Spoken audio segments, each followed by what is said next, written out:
Good morning. Welcome, everybody, to Halifax, Nova Scotia, Canada, for the official pre-event press conference for the very first ROCKWOOL Canada Sail Grand Prix. My name is BJ Wilson. I'm your host, local broadcaster, and host of BJ and the Q Morning Crew. We broadcast throughout the Maritimes, but we originate right here in Halifax on Q104 FM.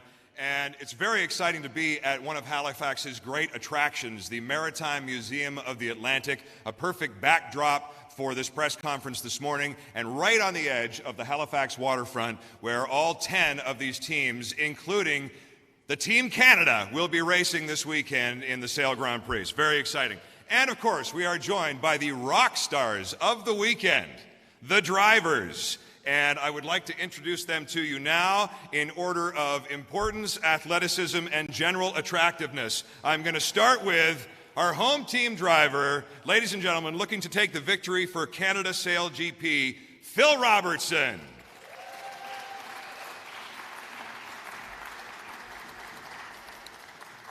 Next, it's Diego Botín of Spain, winner of the recent Apex Bermuda Sail Grand Prix and currently sitting in third place on the leaderboard. Please welcome Peter Burling of the Black Foils, who occupy top position of the Season 4 leaderboard. Tom Slingsby of Australia, three-time SailGP champion, currently sitting in second place behind their rivals, the Black Foils. USA's Taylor Canfield, who will be looking to put that incredible capsize incident in Bermuda behind him at this weekend's event. Quentin Delapierre of France, who's very excited that Canada is bilingual and one of those linguals is French. Double Olympic bronze medalist from Germany, Eric Heil. Two-time Olympic gold medalist Giles Scott of Emirates, Great Britain. Fellow two-time Olympic medalist Nathan Utteridge of Switzerland. And finally, Nikolai Sehested of the ROCKWOOL Denmark team. Okay, so let's get started. This is a significant sporting moment for both Halifax and Canada in that this will be the first ever SailGP event to take place in this part of the world. And to say that SailGP fever has gripped the area would be an understatement. Tickets originally selling out in record time. I heard 12 minutes. It's the fastest in the history for SailGP, with hundreds of spectator boats watching on the water, thousands expected to be watching at events, various stages, vantage points along the waterfront, as well as bars and restaurants and fan zones around the city. It should come as no surprise that the Canada SailGP team will definitely be the most supported team at the event this weekend. And as you would expect from SailGP, the racing is going to be fast and furious. And looking at the forecast this weekend, especially tomorrow, some significant wind is expected for tomorrow afternoon's races, and Sunday as well, so anything can happen. There are just 3 events remaining in the SailGP Season 4 calendar, and all of the teams will be doing everything they can to reach the grand final in San Francisco, where there will be a $2 million, that's double last year, a $2 million prize pot for the winning team. With all that said, I want to introduce you and speak with our rock stars, our drivers, ahead of this weekend's event and gather their thoughts on what really is a very crucial series of races. So I'm going to start with, and trust me, you've seen the posters. When he's got his gear on, this is our very own Tom Cruise right over here. Team Canada driver Phil Robertson. You're a Kiwi at heart. You are, in fact, from New Zealand, but you've been adopted by Team Canada. So how excited are you and the team to be racing in this home event? Oh, obviously, we're extremely pumped to be here in Canada, and Halifax, what a harbour. I think it's been a long time coming, and one of the visions of the team when they started was to have a home event, and here we are in Canada about to light it up. New Zealand and Australia both won their recent home events in 2024, Phil. No doubt you and the team will be looking to cause an upset on these home waters, but you need the performance of a lifetime in Halifax and in New York City to reach the grand final in San Francisco. Do you think you're still in this with a chance? Yeah, well, it's a given that you win your home event, so sign it off now. Only two this season. Yeah, that's enough. We'll take it. But yeah, look, it's a long season, and yeah, it's coming to the pointy end now. There's a few events left, but look, we've seen some huge swings on the leaderboard just from one event, and there's 3 left. Anything can happen from here. Anything can happen. You kind of need Spain to have a few poor results in these last 3 events. There's a history between you and the Spanish team. They controversially dropped you in the San Francisco Grand Final. And now they're above you in the table. So why is Diego and why are the Spanish team better than Canada at the moment? That's a good question. Now, look, they're sailing very well. And I think if you look back at the last event, the difference between them winning the event and coming last in the event was probably about the size of a shucker. They were that close to hitting the French team on the last turning mark, and it was pretty rude what they did, I think. Just sat on port and ignored all the basic rules of sailing. So, look, when it's that close and anything can happen, you know, that's a team that's about to have a shocker, so stand by. Diego was very good at sitting stone-faced behind you for most of that answer. I got a smile there. I got a smile. As you know, Phil, you're one of 4 league-owned teams at risk of not being in SailGP next season if your team doesn't find some investment. What does the future hold for Team Canada with investors and new teams on the horizon across the league? Will good performances in these last few races help to save the team for next season?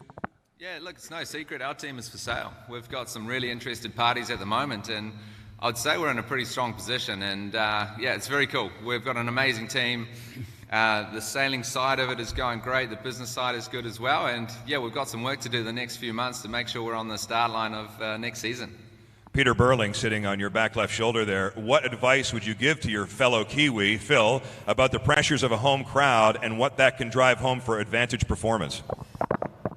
Yeah, well, Phil actually got the better of us in our first home event, so we'll definitely try and do that this weekend.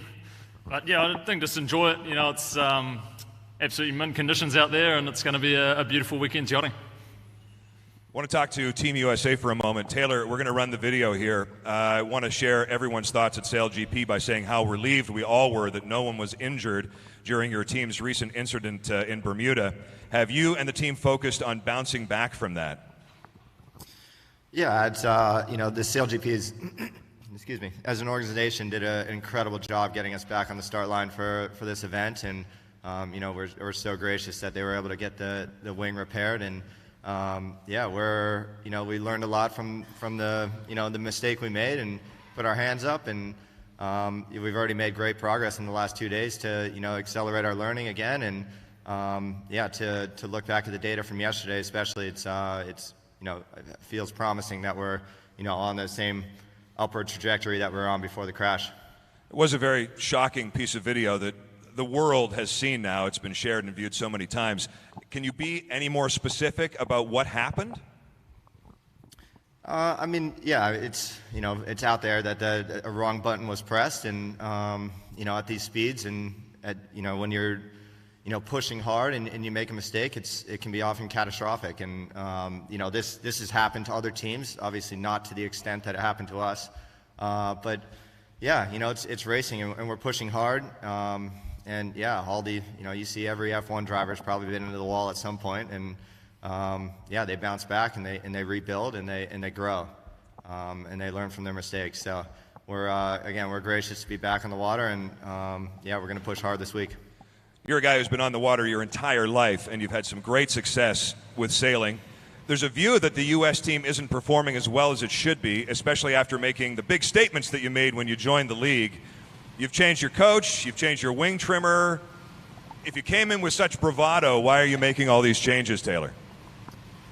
Yeah, again, we're the new team on the league. We're really pushing hard to have an all-American team. We believe that we have an incredible group of sailors in this country, or in our country, that can get the job done. And there's a lot of naysayers that this might not be the case, but we're learning and we're pushing hard. And again, it's to come out of the blocks with a third place podium finish in Abu Dhabi was incredible, but we understand that it's a huge uphill battle, and we're sailing against the best in the world in these crazy high-speed boats that are as we saw, can be dangerous and on the edge at all times. So it's daunting at times, but also super rewarding at times to see how great our team is coming together. And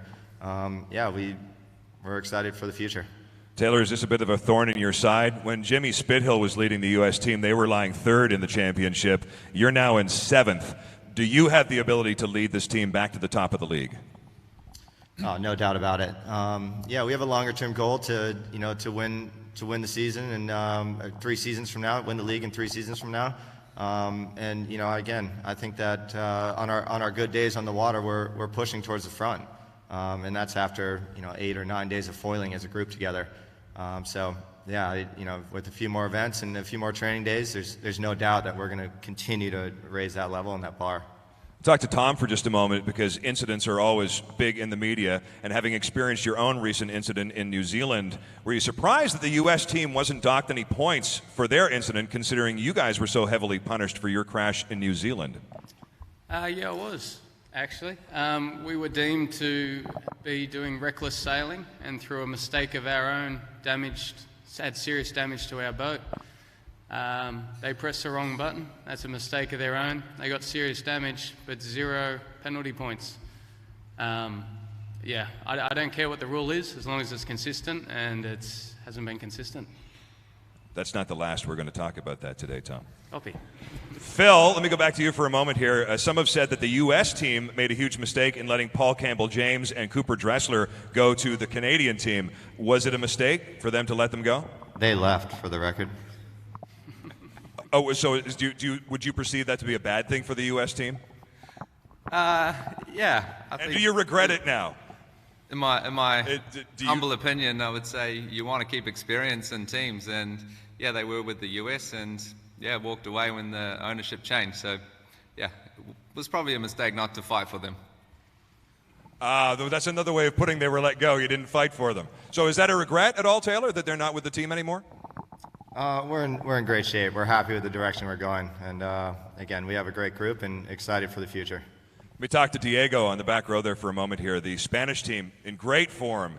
What a great victory last month at the Apex Bermuda Sail Grand Prix, and now sitting third on the leaderboard. How good did it feel to beat 2 of the league's titans, New Zealand and Australia?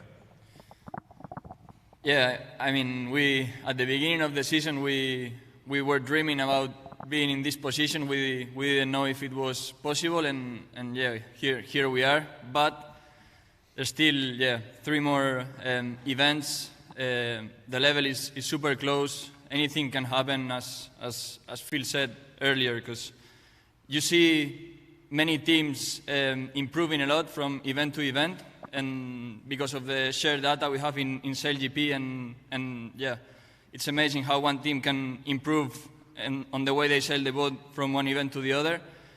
And conditions here are going to be super tricky also. Offshore winds, super variable. That opens up the game a lot also, and we need to stay super focused, because anything can happen, and there's a lot of points on the table still.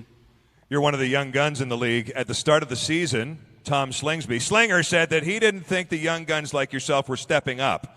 So how good did it feel to beat him after he made those statements? Yeah, I mean, to beat the Aussies and the Kiwis in Bermuda, for us, it can't feel any better. But we as I say, we need to stay humble, because for me, they are the 2 top teams of the league. We did a perfect race, that final race in Bermuda. And even though it was really, really hard to hold them behind us.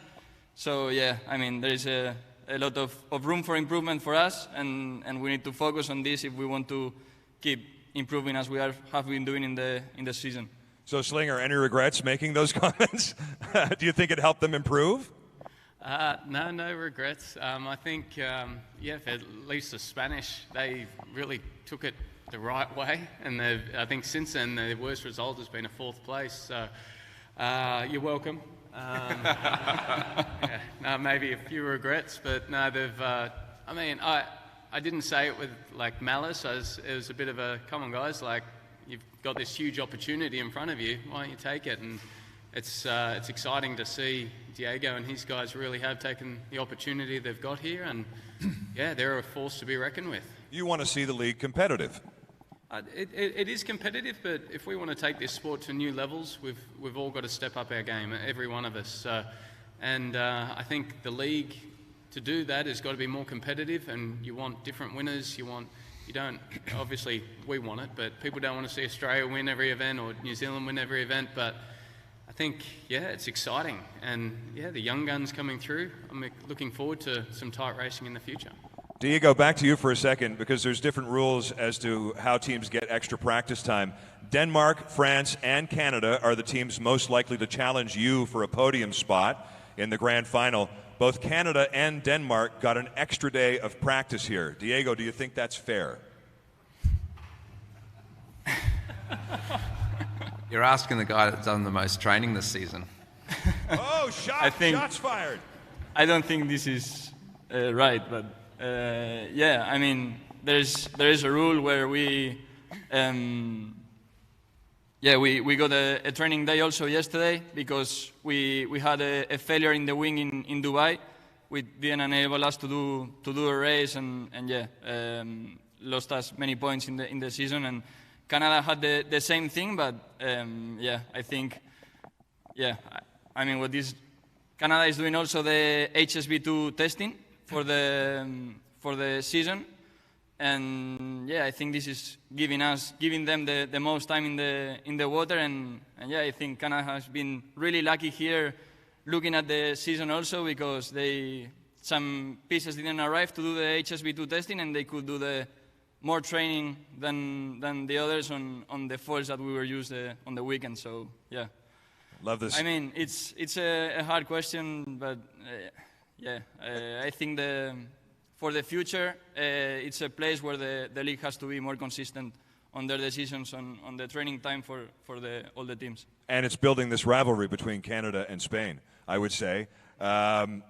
Phil Robertson last week, always good with a quip, said that your team, Diego, has everything to lose right now. Do you think that he is trying to put extra pressure on you, get under your skin? Was that strategic?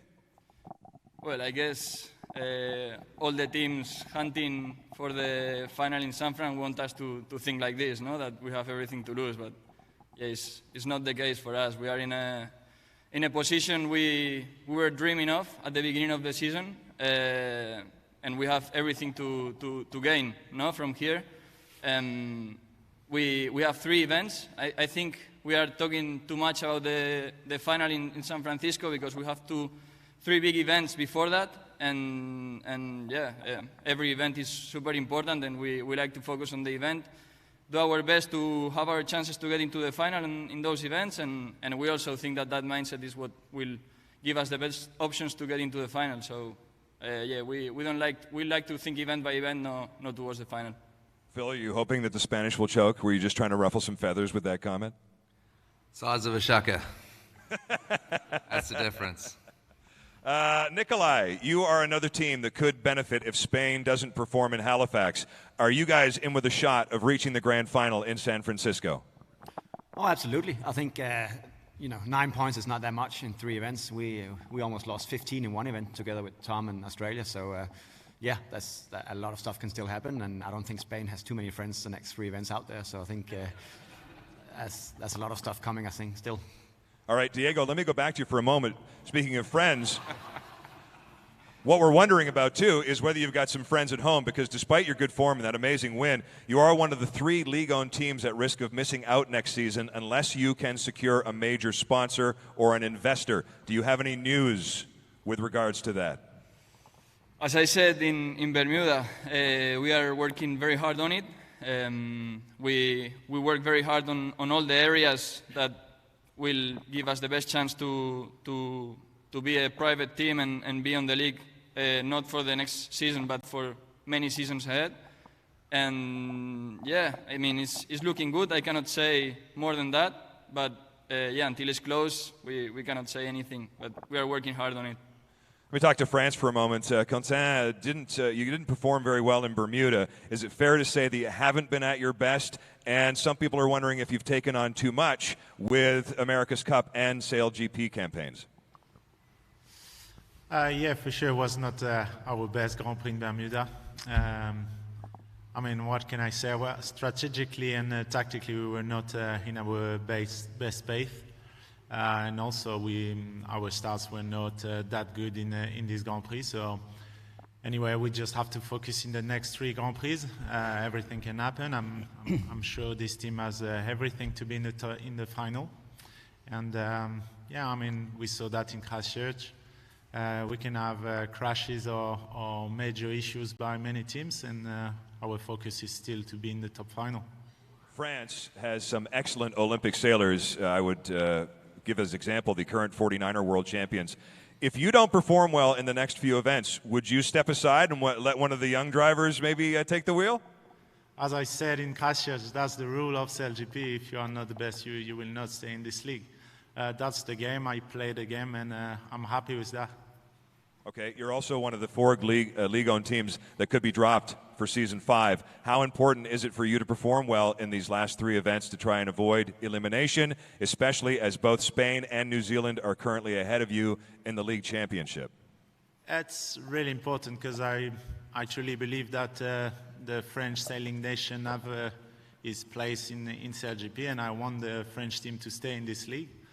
But yeah, I mean, I try to show the best image of the team, show our value, our ambition, and for the commercial side, I'm trusting really much my CEO Bruno Dubois, and I know that he's convinced that he will bring some big sponsor in the team. I mean, it will come. I'm pretty sure. We talked to Nathan for a second over on the Swiss team. Given your incredible track record, everyone was expecting the Swiss team to improve with you in the driver's seat. Kind of a hired gun. What's going on with the team? Is the team struggling to adapt to your style? I think what it shows is things just take time. You know, you look at the teams racing at the front, you know, you take the Aussies and the Kiwis, they've got the most experience, not just the drivers, but everyone on the boat. And, you know, this is the second season for the Swiss team. There's been a few changes in personnel over the past few seasons. And, you know, we're just in a learning phase right now. So it's kind of hard for us. You know, we just want to go out there and do the training and learn how to sail the boat well. And, you know, it's a bit of a school of sailing an F50 right now for us as a team. And you're seeing the results every now and then. We poke our head at the front of the fleet. And we had a great race win in Bermuda, which was awesome to see. But it's hard. You know, what you're probably seeing is how difficult this league is to compete at the front. You know, where it's got the best sailors, it's the most difficult boats to sail in the world, and it just takes time to find, you know, consistency in the boat handling and straight line performance. And you know, we're coming to venues where the race course is tight, it's shifty. We're right in cities, and you know, you hear people talking earlier about training days, that they're gold. Like, they're the most important thing in this fleet for a new team is the training time. So, you know, thank you to Diego for sharing his boat with us yesterday. We got a good 2 hours of sailing out there. I landed at midday and went straight on the water and sailed. And I think what we learnt yesterday, you know, is invaluable for our preparation for seasons ahead. So, you know, Seb's obviously off at the moment, preparing for the Olympics. He just had a great result at the Europeans, winning a medal there. And his focus right now is just getting a medal at the Olympics and coming back and driving this team next season. And I've got 3 more events to work with the team to keep building the foundations of how we sail the boat. And, you know, hopefully we can get some good results. But, you know, we're far from making the final this season. So our goal really is just to get the fundamentals of sailing the 50 sorted so that results can come in the future. So let me put you in the driver's seat. You're at the beginning of a race and you're looking out at all the other boats. And you can poach one person from one of the other teams. If you had a wild card selection, Nathan, be honest, who might you pluck? I just want to sail with my mate Goobs again. You know, we sailed the 49er together and won all the medals together. And I haven't sailed with him since season 1 in SailGP. You know, Ben stole him. So if I ever got a team again in the future, he's the first person I'll be taking. Good, honest answer. Thanks, Nathan. Giles, it was another disappointing performance by your team in Bermuda. You have 3 events left to not just save Emirates Great Britain's season, but to also secure your own spot on the team, with some rumors swirling around of a new British driver, like maybe Dylan Fletcher. Do you want to comment on these rumors? They're news to me if they exist. Yeah, I mean, we've had a tricky couple of events for sure. I'm certainly still finding my feet with the F50, and yeah, I think looking back on Bermuda, it was a bit of a simple flaw. We were really poor off the start line, and the fleet is amazingly strong, as everyone said before me. And ultimately, if you don't get off the start line well, it's pretty tricky to pull through a 10-boat fleet of the best sailors in the world. So yeah, it's a pretty, on the face of it, quite a simple thing to rectify. But yeah, easier said than done, potentially. No question, there are teams at jeopardy here. Let me set the scene for next season. Canada, Spain, France, and New Zealand are the final 4 league-owned teams. There are strong rumors of 2 new teams entering the league in Season 5. The league has confirmed they will only have 11 boats available at the beginning of Season 5. So if you note there are only 10 teams now and 2 expected new teams, that leaves the league 1 boat short. How do you think the league should decide on which team should stand down? Phil, let me start with you. Thoughts on that? Yeah, I guess it's not up to us. We can't control those decisions, but look, we'll, as a team, do everything we can to be commercially viable to stay in this league. And yeah, we've got some hard work to do, but look, we're well down the track of that and in a good spot. All right, thank you. Nathan, if the terms were right, would you drive for one of the new teams if you were approached to do that? I'm always open to a conversation. Keeping the door open. Thank you, Nathan. Eric, let me talk to you for a moment about the German team. It's been showing encouraging signs of improvement lately. What are your team's ambitions between now and the end of the season? Do you expect to be vying for the championship next season? Yeah, I mean, we are pretty happy with the last couple of results, being more consistent over the last 4 events. A big change was for us to start better.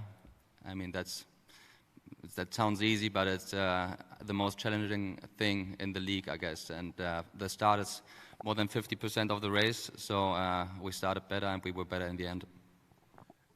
You can probably feel the excitement around the city, how excited Halifax is to have this event here. Are you confident that there will be a German event in Season 5, Eric? Yeah, we are working on it, and we would love to have a German event. There are a few cities keen to do that, and yeah, we hope to announce it soon. Thanks. Nikolai, your team still within touching distance of the top 3. What's it going to take for you to make the grand final?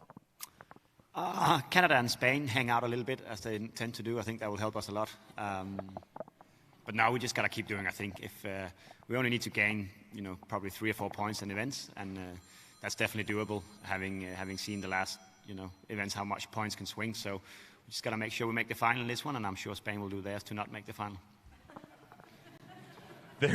There's pride, and there's points, and there's cash, Nikolai. For Season 4, the total bonus prize money has doubled since last season. $400,000 awarded to the teams finishing on the podium at each event. $350,000 to the team with the highest season points prior to the grand final. And, of course, the final prize purse, $2 million for the winners of the grand final in San Francisco. So presumably it would be a nice bonus for you and the team to win any of these events, especially the grand final. To be honest, we don't really care too much about the money for this. It's more about the results and the scores for us. But yeah, obviously, we can spend them at good things, but we don't really care about that. All right, Peter, let me talk to you about bonus prize money. Still on the topic here for a moment, you've already won $900,000 this season, and if you win the next 3 events, you'd earn another $950K before the $2 million grand final in San Francisco. So have you already spent this money? Are you aiming to win all 3? What's the deal? Well, they don't actually give it to us all up front. It actually comes at the end of the season. But, yeah, I mean, for us, pretty similar to Nikolai. We come here every event. The goal's to try and win the event. No different this weekend. And we're looking forward to an awesome weekend yachting. The prize money's very nice, obviously, and a big part of this league. And we're just trying to keep building that total. Talk to your rival, Tom. Your team has also had a great season. $700,000 won in bonus prize money, sitting in second spot with a pretty good cushion between you and fourth place Denmark. What are your thoughts on your team's recent performances, Tom? Yeah, we felt like we were sailing pretty well. In Bermuda, obviously Christchurch, we've tried to block out a little, and then we won Sydney before that. So if you take out New Zealand, we've had a first and a third in the last two we've done. So look, we're happy. But for us, yeah, I mean, we understand the New Zealand team, the top team at the moment. They're sailing the best. They're the most consistent. They've won, I don't know, 5 of 7 events or something in the last 7 events, and they're the top team at the moment. And it's a bit different for us. We've sort of had the target on our back for 4 years now, and for us, it's quite a nice place to be in. We've got to improve, and it's actually given us all a bit of a kick up the arse to pull our finger out and get some better results and close that gap before the final. Let me go back to the driver of the top team right now, of the Black Foils, Peter. I guess the quick question is, who is the real champion? Let me set that for you. At SailGP, you race in exactly the same boats, so the best sailors should win. Do you think the best sailing team will be the team that finishes at the top of the season championship leaderboard before the grand final, or do you think that the winners of the grand final should be recognized as the best team in SailGP? I mean, great question. I mean, without a doubt, the 3-boat shootout brings a lot more randomness into the league. But as a league, we want the winner of the last race to win the season, and that's what everyone signed up to. That's what we're aiming at. So we're trying to be the best team going into that. But yeah, for us, we definitely wanted to dominate the league going into that. We've seen what Tom's managed to do the last couple of seasons, having a really strong season into that final, and then going into that with a hope of confidence. And that's exactly where we want to be. And we're really happy with the way the season's been going. We've obviously had our ups and downs like everyone else, but it's business end of the season now, and looking forward to another mint weekend's yachting. Dominating the league is an interesting way to put it, Peter. Some have said that you were given a huge gift when Australia was docked 8 points in Christchurch, and that is the reason why you're now on the top of the leaderboard. Do you have thoughts on this opinion? Well, it didn't feel like a gift when our wing fell down in Saint-Tropez, and we went from 1st to 8th in that event, missed the next event. So that was actually the gift to give them the head start in the first place. But yeah, I mean, you've got to keep the boats apart. No one knows what's going to happen in the next couple of events, and we all know the consequences of things happening, and that's a balance that we all play. So yeah, we're just very much trying to go out there and keep our heels clean, put together another good event like we have been all season. You are at the top of the board. You do have the speed and the ability, obviously, to rise through the fleets each and every race weekend, but you've been having trouble with your starts. Is that something that the team's been working on? Yeah, we like the challenge of coming back through the fleet, actually. Makes it fun. But all jokes aside, I think everyone, 4 or 5 people have mentioned starts up here out of the helmsman this weekend, and it's something that's super, super important, and we're definitely looking forward to continue to work through our process and try and improve and get better, and that's what we're all about. Definitely getting better. Let me go back to Tom for a moment. You've only won one event this season, and that was when Peter wasn't at the Sydney event. I don't know if that hurts at all. Why are the Kiwis so good at this, Tom? They have been doing a really good job. Yeah, I mean, this whole league is a confidence thing. Once you get the best sailors in the world all on the one start line, it's really who's feeling confident and who's got that right team culture and mentality, and how they blend together and perform it on the day, because we've all got very similar skill sets. We've had the feeling that Pete's feeling now of being on top and winning events, and every event you go to thinking, okay, if we just do what we know we can do, we're going to win. We've had that feeling, and yeah, it's been tough sort of staying on top for 4 years, and we're going to go through highs and lows, and lately it hasn't really been lows. We had one bad event there in Christchurch. If we didn't have that event, we would be still leading the overall series. So look, we've had a great season. We've had, I think it's 8 podiums out of 10 events, but Pete and the New Zealand team have won a lot more events than us, and they're the form team, and look, as I said before, it's exciting. For the first time, it feels like we're the hunter, and since we joined SailGP, and we're loving that position. Defending the top is often one of the hardest things to do.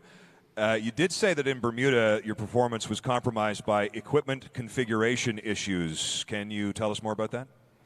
I don't want to take away from the result. At the end of the day, it wouldn't have changed the final result. Spain won that start and sailed a perfect race.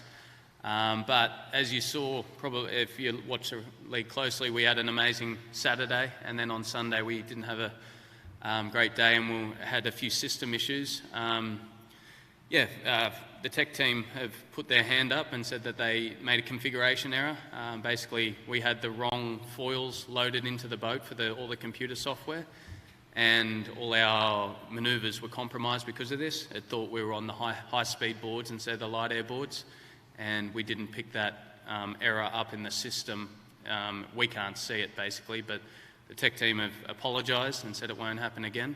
And it didn't change the result of Bermuda because we didn't start that last race well enough. If we won that start, it would have been hard defending against these guys, but the fact is we didn't win the start, and Spain deserved to win that. But yep, it happens sometimes, and these are highly technical boats, and these errors happen, and I appreciate the tech team for putting their hand up and apologising. So there's nothing nefarious going on in the background that they want a new champion because you guys have won the last 3 years?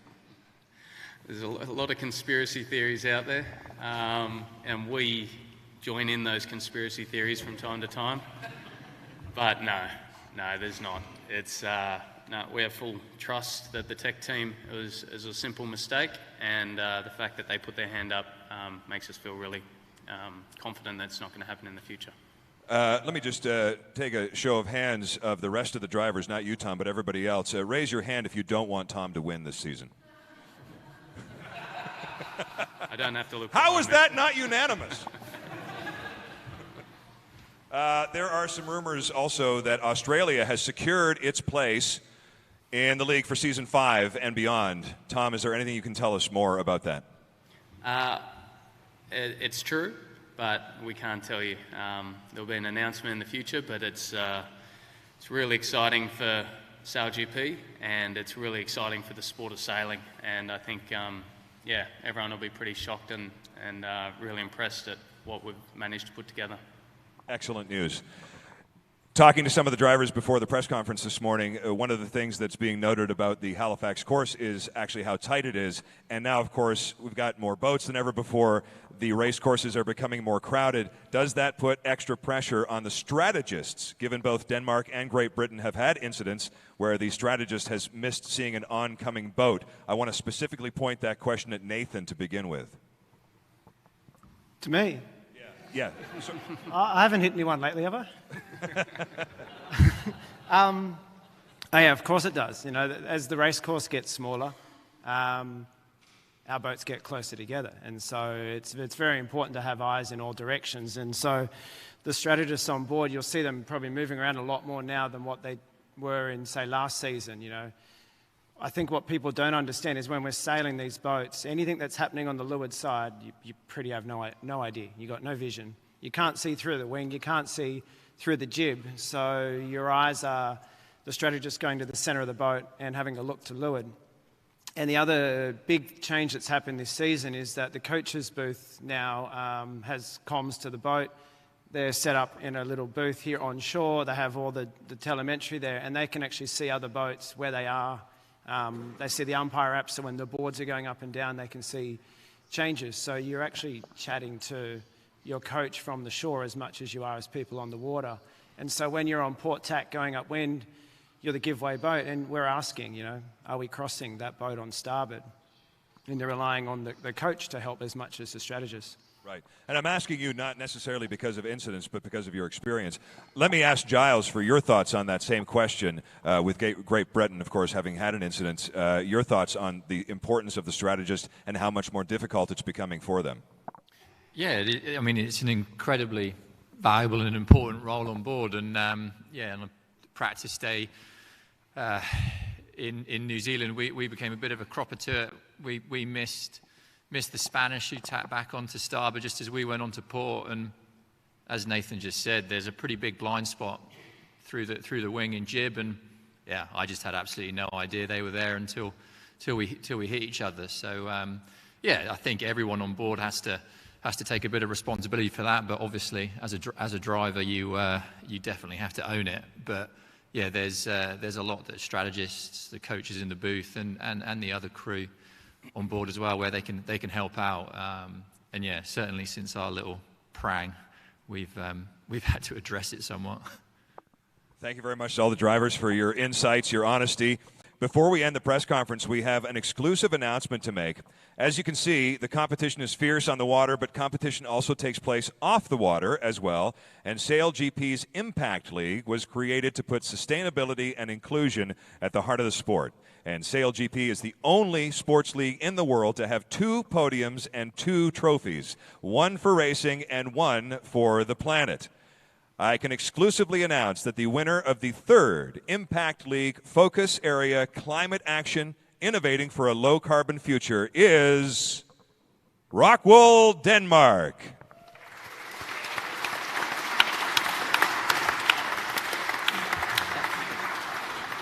Congratulations. It is great to see the Impact League reigning champions win this focus area. Nikolai, can you tell us a bit about ROCKWOOL Denmark's Race to Restore project? Yeah, it's obviously we're very happy and excited to win it again, I can say.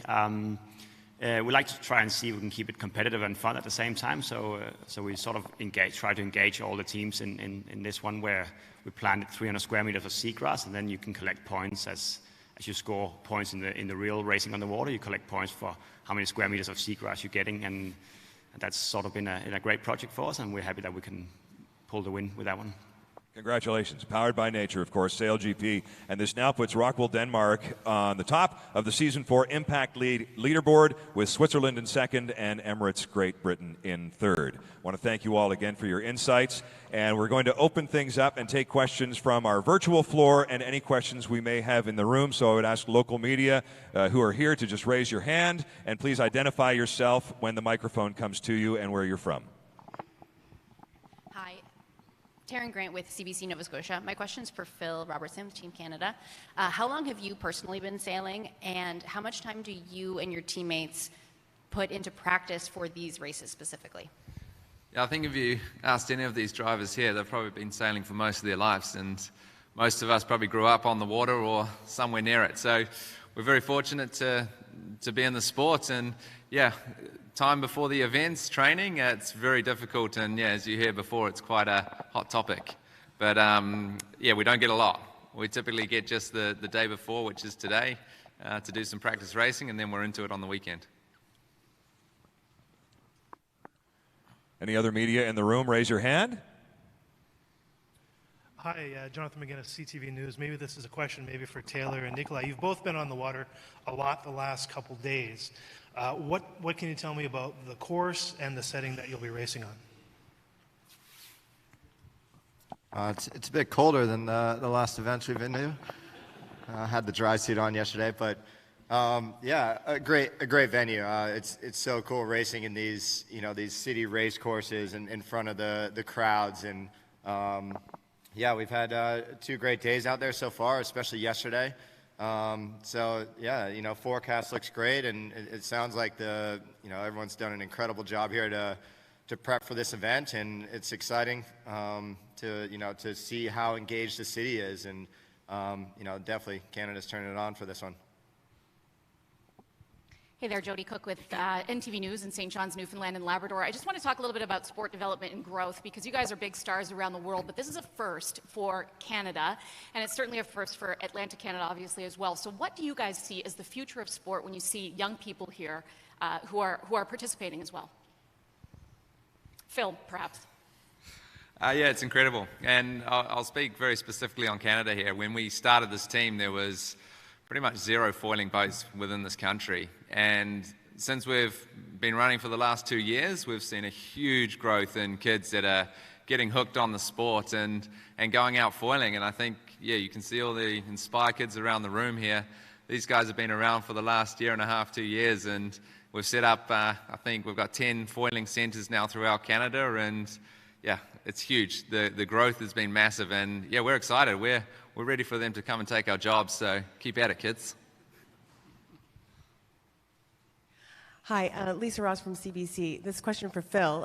You guys have all talked about how important training time is on the water, and you're all very busy professional sailors outside of this championship. So how does a team stay together, and what do you do outside of your time at venues to improve, have your learning, and keep together as a team?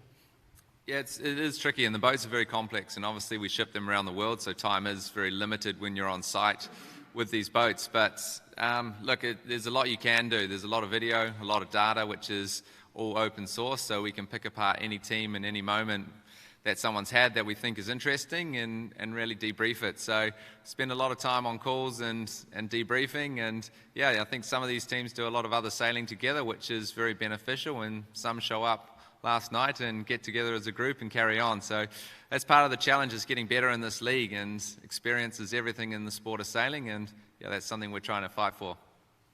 Thank you very much, Phil.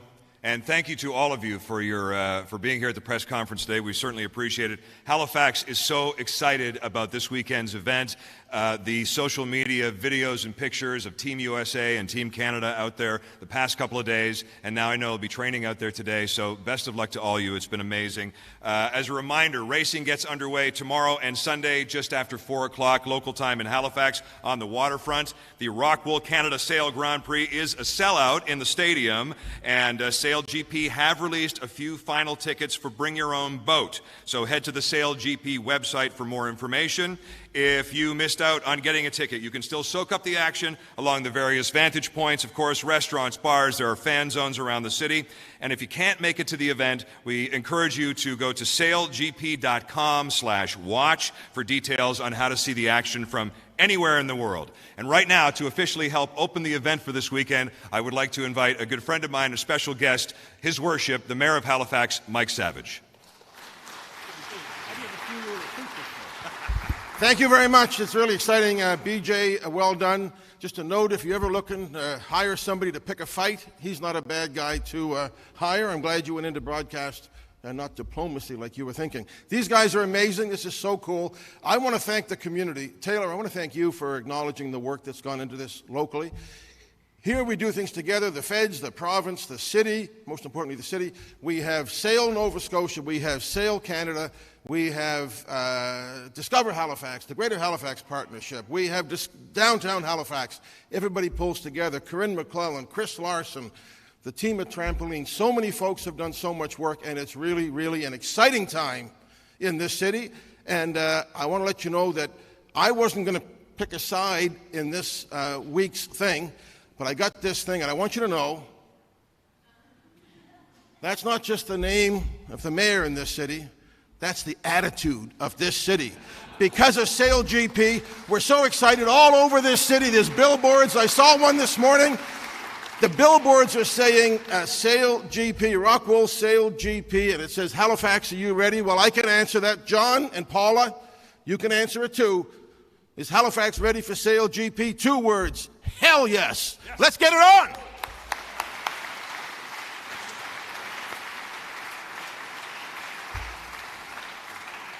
One of the greatest hype men I've ever known, Mayor Mike Savage of Halifax. Thank you, Mike. Thank you, everybody, for being here this morning. That concludes the pre-event official press conference. Have a terrific weekend, and welcome to Halifax.